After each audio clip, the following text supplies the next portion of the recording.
Rome did not fall in a single battle. It changed in silence. On one cold night, Julius Caesar crossed a shallow river with one legion behind him. No trumpets, no cheering crowds. Yet that single, illegal step triggered a chain of events that would shatter the Republic. Senators would flee. Laws would collapse. And a city that had feared kings for 5 centuries would slowly accept something far more dangerous. In this video, you'll witness the hidden decisions, personal risks, and irreversible consequences behind Caesar's fateful choice, and understand how one quiet moment transformed Rome from a republic into an empire forever. Rome did not collapse in chaos at first. It weakened quietly, through laws still standing, traditions still honored, and men who claimed the republic was safe, right up until the moment it no longer was. For nearly 5 centuries, Rome had defined itself by one fear above all others, the fear of kings, and after overthrowing its last monarch in 509 BC, the republic was built on laws meant to ensure that no single man would ever rule again. Power was divided carefully between elected magistrates, an influential senate, and assemblies of citizens, all designed to restrain ambition. Yet by the 1st century BCE, that balance was under strain, as Rome's conquests brought unimaginable wealth, endless wars, and generals whose loyalty belonged not to the state, but to their legions. Senators argued endlessly, factions hardened, and political life became a battlefield of bribery, vetoes, and public spectacle, while figures like Pompey the Great amassed fame through military success, and rivals learned that popularity could be as powerful as law. Julius Caesar emerged from this world not as an outsider, but as a product of it, an aristocrat burdened by debt, sharpened by ambition, and lifted by public support, moving through a system that still looked stable on the surface, even as its foundations shifted beneath the weight of empire. By the late 50s BCE, the tension was no longer hidden, as Caesar's victories in Gaul made him indispensable to Rome's expansion, yet terrifying to a Senate that saw his growing influence as a direct threat to the Republic itself, forcing an unspoken question into the open. Could Rome survive its greatest servant? As alliances frayed and trust dissolved, one command from the Senate would soon turn political rivalry into something far more dangerous, setting the stage for a decision Rome could never take back. Before Julius Caesar challenged the authority of Rome, he first mastered something far more powerful than law or title, the loyalty of men willing to follow him anywhere, even against the Republic itself. Caesar's ascent was not sudden, but carefully built through risk, debt, and opportunity, beginning with his early political alliances and accelerating after 58 BCE, when he was granted command in Gaul, a frontier province Rome barely controlled. Over the next 8 years, his legions marched through forests and rivers unknown to most Romans, defeating tribal coalitions, surviving near disaster, and expanding Rome's borders farther than any general in a generation. Caesar shared hardship with his soldiers, rewarded them generously, and spoke to them not as tools of the state, but as partners in destiny, forging loyalty that went beyond pay or duty. Back in Rome, reports of victory filled the streets, triumphal celebrations magnified his name, and the common people saw in him a champion who brought glory and wealth to the Republic. Yet in the Senate, admiration quickly turned to fear, as senators read his commentaries, counted his victories, and realized that Caesar commanded not just armies, but public devotion, a force Rome's laws were never designed to restrain. By the time Caesar crossed the Rhine, and later the English Channel, achieving feats no Roman general had attempted, his success created an uncomfortable truth. Rome now depended on a man whose power came not from office, but from momentum, reputation, and soldiers who would choose him over tradition if forced to decide. As Caesar's shadow grew longer over the Republic, the Senate faced a dangerous realization that the balance of power was slipping away, and stopping one man might require breaking the very laws meant to protect Rome. The Roman Republic had rules for ambition, yet in early 49 BCE, those rules produced a command so dangerous that obeying it could destroy one man, while defying it could destroy Rome itself. As Caesar's term in Gaul neared its end, fear hardened into resolve inside the Senate, where powerful figures, led by Pompey and the conservative faction known as the Optimates, convinced themselves that delay was no longer an option. Roman law was clear, at least on paper.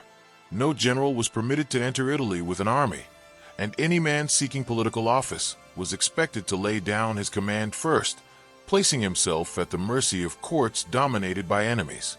Caesar understood the system better than most because it had already been used to ruin rivals, stripping them of protection and burying them under charges of corruption.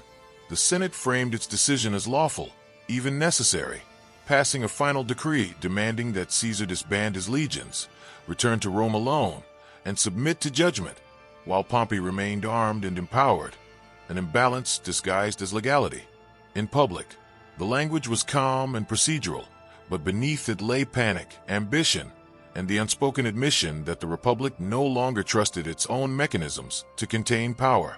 For Caesar, the ultimatum created a brutal clarity, because compliance meant political annihilation and likely exile, while resistance meant civil war against the state he claimed to serve, turning a legal dispute into a moment where law, survival, and honor could no longer coexist.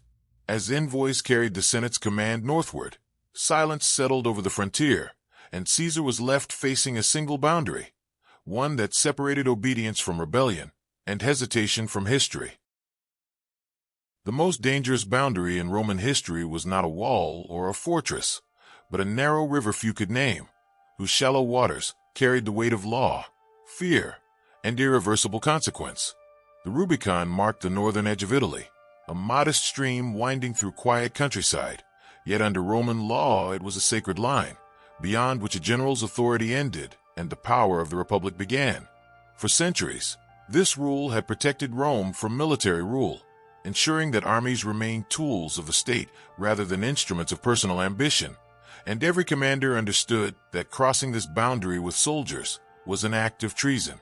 In January of 49 BCE, Caesar reached this river with the 13th Legion behind him, men hardened by years of campaign, loyal not only to Rome, but to the general who had led them through danger and reward alike.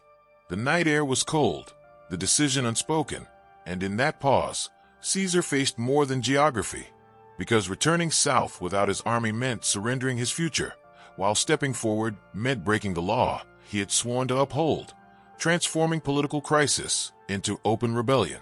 Ancient sources describe a moment of hesitation, followed by resolve, as Caesar is said to have spoken words that captured the finality of the act. Alia I acta est, the die is cast, before leading his men across the Rubicon, turning a quiet crossing into a declaration of civil war. With that single step, Rome's fate shifted silently, and as Caesar advanced into Italy, the Republic would soon discover how fragile its authority truly was when faced with marching legions. No battle was fought when Caesar crossed the Rubicon, no city resisted, no blood was spilled. Yet in that quiet moment, Rome's oldest laws shattered more completely than if an army had stormed its gates. The crossing itself was almost ordinary, carried out under cover of night in January 49 BCE, with a single legion moving forward in disciplined silence, their shields dry, their swords still sheathed, and their general riding at the head, fully aware that history would never see this act as small. Roman tradition had survived invasions, rebellions, and assassinations, yet it depended on one sacred principle, that no man was greater than the Republic, and no army could enter Italy without permission from the Senate. By stepping forward, Caesar did not merely violate a statute. He dismantled the illusion that laws alone could restrain power when ambition, loyalty, and fear converged in one place. Messages raced south ahead of him, rumors spreading faster than soldiers could march, as towns opened their gates not in defiance, but in uncertainty, unsure whether resistance or submission would bring greater danger. What had once been an abstract political dispute was now unmistakably real, and Rome's traditions, strong for centuries, suddenly felt fragile, exposed, and defenseless. In that decisive movement, Caesar accepted that there would be no trial, no compromise, and no peaceful retreat, because the republic he crossed into was no longer governed by shared trust, but by force, momentum, and the willingness to act before hesitation turned into defeat. As news reached Rome, panic began to replace confidence, and the city that commanded the Mediterranean now waited anxiously to see whether its leaders would flee, resist, or surrender to the man who had broken the rules forever. When word reached Rome that Caesar had crossed the Rubicon, The Republic did not rally in strength, it fractured in fear, revealing how little authority remained once confidence vanished. The news moved faster than Caesar's soldiers, carried by messengers and rumors that grew darker with every retelling, until the Senate chamber filled with confusion rather than command. Senators argued, shouted, and accused one another of hesitation, while many quietly gathered their families and wealth, preparing to flee the city they claimed to defend. Pompey the Great, once Rome's most celebrated general and the man entrusted with protecting the Republic, hesitated at the moment he was expected to act, discovering that armies raised in theory could not be assembled overnight. The treasury stood vulnerable, the city unprepared, and the people uncertain whether Caesar was a tyrant or a savior. In this atmosphere, authority dissolved not through defeat, but through doubt.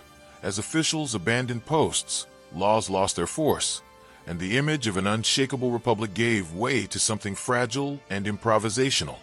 Rome, which had ruled through order and precedent, now faced the terrifying reality that fear could empty its institutions faster than any invading army. Within days, the Senate made a decision that would have been unthinkable weeks earlier, choosing flight over resistance, as Pompey and his allies withdrew from Rome itself, surrendering the capital without a major battle, and leaving Caesar's enemies scattered rather than united. As Caesar advanced south through open roads and welcoming towns, Rome stood abandoned by its leaders, and the Republic entered a new phase, one where survival depended not on law, but on who could act first. Rome's greatest war was not fought against foreigners, but against itself, as citizens, generals, and legions turned their weapons inward, proving that the most destructive conflicts are born from familiar loyalties. Once Caesar entered Italy, the Republic's fracture spread rapidly across the Mediterranean world, pulling provinces, cities, and commanders into a struggle they could no longer avoid. Pompey regrouped in Greece, drawing strength from the Senate's authority and Rome's eastern allies, while Caesar moved with relentless speed, securing Italy, then Hispania, and forcing decisions before hesitation could harden into resistance. Old friendships collapsed under pressure, as Roman officers chose sides not by law, but by survival, memory, and ambition, while citizens watched brothers march against brothers beneath the same standards. Battles followed not from hatred, but from obligation, as each victory carried a deeper cost, stripping Rome of experienced leaders and eroding the belief that unity could ever be restored. The Civil War became less about Caesar or Pompey, and more about whether the Republic itself could survive a struggle where every success weakened the very fabric it was meant to protect. In 48 BCE, at Pharsalus in Greece, Caesar faced Pompey in a decisive confrontation, where discipline, speed, and calculated risk overcame superior numbers, ending Pompey's cause in a single day, yet leaving behind a victory so complete that it removed any remaining balance Rome once depended on. With his rivals defeated and resistance fading, Caesar stood as Rome's uncontested master. Yet peace brought no relief, because absolute victory now forced a question the Republic had never answered. What happens when one man cannot be? When Caesar returned to Rome, the streets were quiet, the wars were ending, and the Republic still stood. Yet for the first time, peace itself began to feel unfamiliar and strangely dangerous. After years of civil war, Caesar emerged as Rome's undisputed power, welcomed by citizens exhausted by instability and grateful for order. Even as the institutions of the Republic continued to function in appearance, he accepted honors carefully, holding the title of dictator not once, but repeatedly, extending its duration until it became effectively permanent by 44 BCE, while insisting that his authority existed only to restore stability. Caesar reformed the calendar, reorganized debts, expanded citizenship, and placed loyal supporters into key offices, blending genuine reform with unmistakable control. The Senate still met, elections were still held, and laws were still passed, yet all flowed through one man's approval, creating a system that looked republican while operating through personal power. Many Romans welcomed this arrangement, believing that peace justified compromise, but others watched uneasily, sensing that tradition was being hollowed out from within, replaced not by tyranny openly declared, but by convenience quietly accepted. As statues were raised, honors accumulated, and proposals hinted at kingship, whether spoken aloud or merely implied, Caesar's position crossed a psychological threshold, where gratitude turned into fear and reform into suspicion, convincing some senators that the Republic could not survive another year under such concentration of power. Beneath the calm surface of restored order, resentment gathered silently, and in the shadow of honor and applause, a small group began to believe that saving Rome would require one final, irreversible act. In the final weeks of Caesar's life, Rome was calm, the wars were over, and danger seemed distant. Yet it was precisely this silence that concealed the deadliest threat he would ever face. By early 44 BCE, Julius Caesar stood at the height of his power, surrounded by honors that once would have been unthinkable, named dictator for life, celebrated in public festivals, and addressed with gestures once reserved for kings. The Senate appeared compliant, old enemies were either forgiven or gone, and the city functioned with a fragile sense of normality that suggested the storm had finally passed. Caesar spoke openly of future campaigns, planned reforms, and even departures from Rome, confident that stability had replaced chaos, and that gratitude had replaced resentment. Yet beneath this surface calm, fear lingered quietly among senators who felt reduced to spectators, men who watched ancient privileges erode while power concentrated ever more tightly around one figure. Public loyalty masked private anxiety, and silence, rather than signaling acceptance, became a shield behind which anger could hide without revealing itself too soon. Warnings emerged in subtle forms, unsettling dreams, uneasy conversations, and reports of discontent. But Caesar dismissed them as exaggerations, trusting in his clemency and popularity, unaware that mercy can inspire gratitude in some and desperation in others, especially among those who believe they have nothing left to lose. As the Ides of March approached, Rome moved forward with ceremonies and routine, while unseen agreements were finalized in quiet corners, and history prepared to strike not with armies, but with daggers concealed beneath familiar robes. Julius Caesar did not destroy the Roman Republic with his death. He transformed it with a single decision years earlier, a step that could never be reversed, no matter how violently Rome tried to correct it. When Caesar fell on the Senate floor in 44 BCE, his assassins believed they were saving the Republic.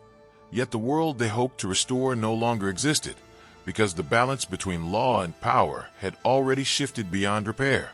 The crossing of the Rubicon had exposed a truth Rome could not forget, that loyalty, fear, and ambition now mattered more than tradition, and that armies followed men, not institutions.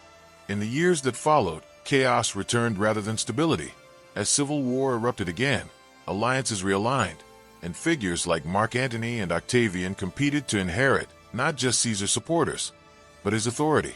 The Senate continued to meet, offices were still named, and Republican language endured, yet power increasingly flowed through individuals who commanded loyalty, wealth, and force.